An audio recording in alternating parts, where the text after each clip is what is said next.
Hello students, today I will start chapter number 13 of your main course book, exercise number 13.1, direct and inverse variation. Let's see the question number 1. Following are the car parking charges near the railway station up to.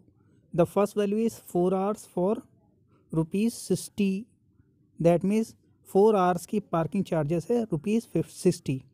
That means 4 hours में rupees 60 charging होती है parking की. सो 1 our में कितनी होगी 60/4. That means ₹15. Similarly for the second part 8 hours charging is ₹100. So 1 hour charging will be ₹100/8. That means 12.50. Similarly for the charging of third part that means 140/12, that means 11.67 rupees. And similarly for the fourth part 180/24, that means rupees 7.50. Now students, you can observe here the parking charges for C1, that means first part, is ₹15. The parking charges of C2, that means second part, is 12.50 rupees, and the third part is 11.67 rupees, and the fourth part is 7.50 rupees. You can observe here all parking charges are different to each other. So we can say in the last, therefore the parking charges are not in the direct proportion to the parking time. That means it is not direct proportion. Now let's see the next question, that is question number 2. A mixture of paint is prepared by mixing 1 part of red pigments with 8 part of base. In the following table, find the parts of base that needed to be added. Parts of red pigment is given 1, 4, 7, 12 and 20. And the part of base is also given 8. Then all are blank. That means we have to find this one, this one, this one and this one. You can see here parts of red pigment and parts of base. First values are given. So from the first value we will solve it. How? Let's see. Let कर लेते हैं. Let the ratio of the red pigment parts will be base of A/B. That means A is the red pigments value and B is the parts of base value. That means A1/B1. We have to solve like A1/B1. A1's value is given 1 here and B1's value is given here 8. That means 1/8. So K is the constant term. So K's value is 1/8 here. Now for the second part, you can see A2's value is 4 and B2's value is question mark. You can see here where A2 is 4 and B2 is question mark. Let's see the rest part of the solution. That means K is equal to A2/B2. Now students, we have to find out earlier the K's value. That means now we have to put the value of K. That means 1/8. And when we do the cross multiply, we can find the value of B2. Similarly, for the third part, in the third part B3 is missing and A3's value is 7 given according to the question, and the formula will be same for this also. K is equal to A3/B3. That means K's value is also same like the previous part, 1/8. When we solve its value, B3's value will be 56. And the next part is A2 is equal to 12, B4 is equal to question mark. Now what will be the formula again? The formula will be again same. K is equal to A4/B4. Now students, what is the value of K here? K's value is 1/8. A4's value is 12 and we have to find out the B4's value by doing the cross multiply. When we completed the cross multiply, its value will be 96. Similarly students, try to solve the last part also, because in the given question A5 value is given 20 and B5 value is given question mark. So formula will be same again here.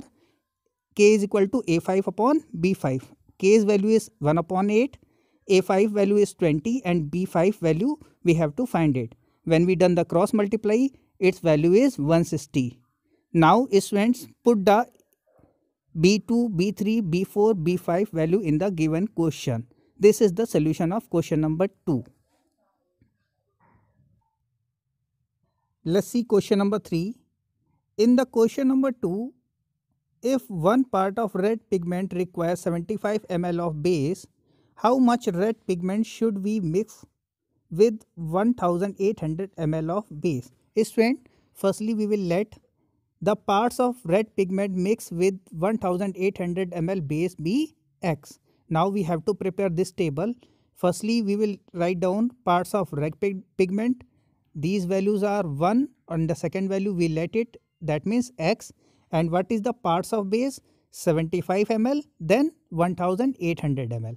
And student, what was the formula? Formula was, previously I explained you, A upon B. That means 1 upon 75 is equal to X upon 1800. That means you can see here, because this is the direct proportions question. So what formula we have to use? A upon B. That means 1 upon 75 is equal to X upon 1800. Now students, we have to do the cross multiply, and when we do the cross multiply, its value will be X is equal to 1 multiply 1800 upon 75. That means 24 parts. So with base 1800 ml, 24 parts red pigment should be mixed.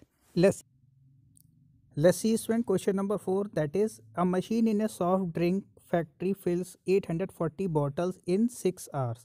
How many bottles will it fill in 5 hours? Let's see the solution. Firstly, we will let the required number of bottles be X. Now again we have to make two columns. The first one is number of bottles, that means 840 and X, and the second column will be times, that means 6 and 5 hours. So students, as we know that the two quantities are the directly proportional to each other, so again we have to use the formula, that means 840 upon X is equal to 6 upon 5. Now we have to do the cross multiply, that means X is equal to 5 multiply 840 upon 6.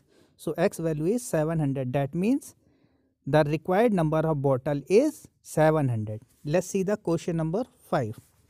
A photograph of a bacteria enlarged 50,000 times attains a length of 5 cm as shown in the diagram. Student, you can see this diagram is available in the question. What is the actual length of the bacteria? So firstly, we will find the actual length of bacteria. Let's see the solution of the question. Let enlarged length of bacteria be X. That means what will be the actual length of the bacteria? That means 5 upon 50,000, because 5 cm is the length, you can see, and bacteria's enlarged length is 50,000 times attains. That means 5 upon 50,000. And when we solve this, its value will be 10 power minus 4 centimeter. Now let's see the second part of the question. If the photograph is enlarged 20,000 times only, what would be its enlarged length? So for this question, again we have to make this table. For the length, we have to use 5 centimeter and X centimeter. You can see here we let it X centimeter, so we have to put here X value. And what is the enlarged length? That means 50,000 and 20,000. So again we have to use the formula, because length and enlarged length of bacteria are in the direct proportional. So from the formula, 5 upon 50,000 is equal to X upon 20,000. And when we do the cross multiplication, that means X is equal to 5 into 20,000 upon 50,000. So X value will be 2 centimeter. That means the enlarged length of bacteria is 2 centimeter. Let's see the question number 6. In a model of ship, the mast is 9 centimeter high, while the mast of the actual ship is 12 meter high. If the length of the ship is 28 meter, how long is the model ship? Is when this ship is given in the question. Let's see the solution. Firstly, we will let the length of the model ship. It is X. So length of the actual ship in meter, it is given 12 meter and 28 meter, and the length of the model ship is given in centimeter, that means 9 and X. Because the length of the mast and the actual length of the ship are in direct proportion, so again we have to use the formula, that means A upon B, that means 12 upon 9 is equal to 28 upon X. And when we do the cross multiply, X value is 21 centimeter. So we can say that the length of the model ship is 21 centimeter. Let's see the next question. That means question number 7. Suppose 2 kg of sugar contains 9 multiplied 10 power 6 crystals. How many sugar crystals are there in There are two parts in the question. The first part is 5 kg of sugar and the second part's value is 1.2 kg of sugar. Let's see student the first part. Let the sugar crystals be x. For the first part student, weight of sugar is given in the kg, that means 2 kg and 5 kg, and also number of crystals are given in the question, that means 9 multiplied 10 power 6 crystal, and the second value will let it, that means x. So we can say that here the weight of the sugar and the number of crystals are in the direct proportion. So we can use the formula, that means 2 upon 9 multiplied by 10 power 6 is equal to 5 upon x, because we have to use again the formula of a upon b. And when we solve the x value, that means x value will be 2.25 into 10 power 7. Similarly student, for the second part, we will let again the sugar crystal be x, that means weight of sugar is already given in the question. First value is 2 and the second value according to the second part is 1.2 kg.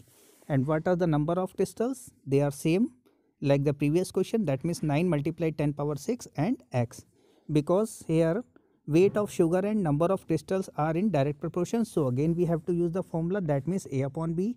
2 upon 9 multiplied 10 power 6 is equal to 1.2 upon x. That means when we do the cross multiply, x value will be 5.4 into 10 power 6. So we can say that the number of sugar crystal is 5.4 into 10 power 6. Let's see the next question friends. In the question number 8, the question is Rashmi has a road map with the scale of 1 centimeter representing 18 kilometer. She drives on a road for 72 kilometer. What would be her distance covered in the map? Let's see the solution of the given question. Firstly, we will let the distance covered in the map be x. So again we have to make this table. The first value is actual distance, that is kilometer, 18 kilometer and 72 kilometer, and the distance covered in the map, that means in centimeter, 1 centimeter and x centimeter.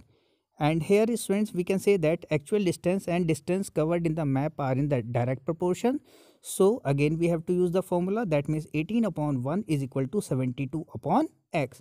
Now from the cross multiplication we can find the value of x, that means 4 centimeter. So the distance covered in the map is 4 centimeter. I hope now you are able to solve the exercise number 13.1. And rest part, question number 9 and question number 10, do it yourself. Thank you students. Now students, let's see the exercise number 13.2. It is based on inverse proportion students. Let's see the question number 1. Which of the following are in the inverse proportion? Students, we have to tell them in these parts which of the following are in inverse proportion. Let's see the first part. The first part is the number of workers on the job and the time to complete the job. Let's see the second part is the time taken for a journey and the distance traveled in a uniform speed. Let's see the third part, that is area of cultivated land and the crop harvested. The fourth part is the time taken for a fixed journey and the speed of the vehicle. And the fifth part is the population of a country and the area of land per person. Let's see the solutions. For the question number 1, first part is the number of workers, as you know that, and the time to complete the job is in inverse proportion. Why? Because less workers will take more time to complete a work and more workers will take less time to complete the same work. Let's see the second part, time and distance covered in the direct proportion. And the third part is it is the direct proportion because more area of cultivated land will yield more crops.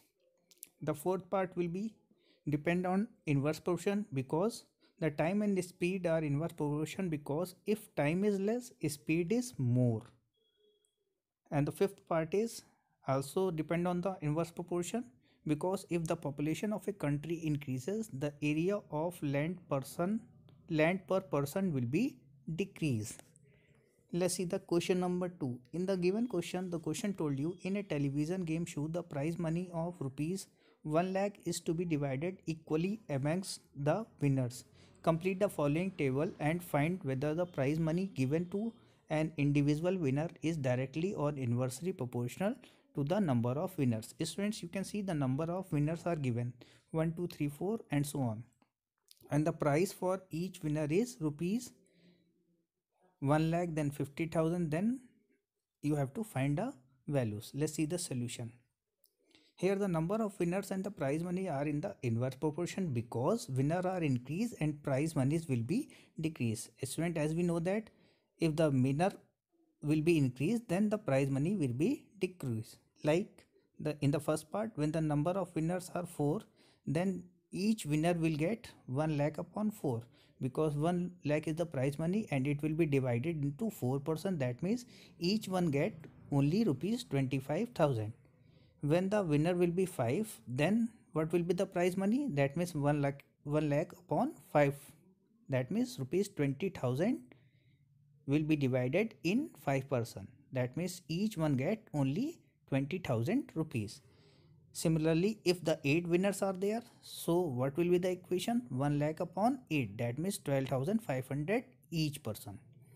And if the winners are 10, that means 1 lakh upon 10, that means each person can get 10,000 rupees. And if the winners are 20, that means the value will be 1 lakh upon 20, that means each winner can get 5,000 rupees. This is the solution of question number 2. Let's see the question number 3. Students, similarly like the previous question, also you have to solve the question number 3. Student, the question is available in your book. Let's see the solution. Student, as you know that here the number of spokes are increases and the angle between a pair of consecutive spokes is decrease. So we can say that it is the inverse proportion and angle at the center of circle is 360 degree. When the number of spokes is 8, so the angle between the consecutive spokes will be 360 upon 8, that means 45 degree.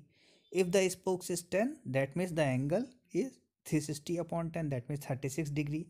And if the number of spokes is 12, that means what will be the angle between them? 360 upon 10, 12, that means 30 degree. So the number of spokes are given in the question and the angles between, we get it according to the question: 90, 60, 45, 36 and 30. So let's see the first part. Yes, the number of spokes and the angles formed between a pair of consecutive spokes in a inverse proportion. The second part, when the number of spokes is 15, that means what will be the angle between a pair of consecutive spokes? That means 360 upon 15, because if the number of spokes will be 15, so the angle between them is 24 degree. And if the number of spokes will be here in the third part, we have to find out the number of spokes. That means 360 upon 40, that means 9 number of spokes. Let's see the question number next. A farmer has enough food to feed 20 animals in a cattle for 6 days. How long would the food last if there are 10 more animals in the cluster? Is when firstly we will let the number of days be x. That means total number of animals. Firstly, you can see 20 animals are there, and after this 10 increased, that means 20 plus 10, that means 30 animals. After this 30 animal will be there because 10 more animals means 20 already there, and 20 plus 10, that means 30 now animals. So animals value is firstly 20 is the first value and 30 is the second value, and the days value is 6 days is the first value and second day's value is x. So because when the number of animals and the number of days are in inverse proportion, so we will apply the formula like 20 upon 30 is equal to x upon 6. That means after doing the cross multiply, x value will be 20 multiply 6 upon 30. That means the food will last for 4 days. If the number of animal will be increased, that means food will last for 4 days only. Let's see the next question. In the question number 6, a contractor estimates that 3 persons could rewire Jasminder's house in 4 days. If he uses 4 persons instead of 3, how long should they take to complete the job? This one firstly we will let it, that means let the time taken to complete the job be x. persons are given. Firstly 3 persons are given, and secondly 4 persons are given, and the number of days is also given 4 days and x. Because student, the number of person and the number of days are in the inverse proportion, so we will apply this formula. 3 upon 4 is equal to x upon 4, and when we do the cross multiply, 4 multiply x is equal to 3 multiply 4. That means what will be the value of x? X value will be 3. So time taken to complete the job be 3 days. Now students, you are able to solve this exercise also. Please try to solve each and every questions of exercise number 13.2. Thank you students.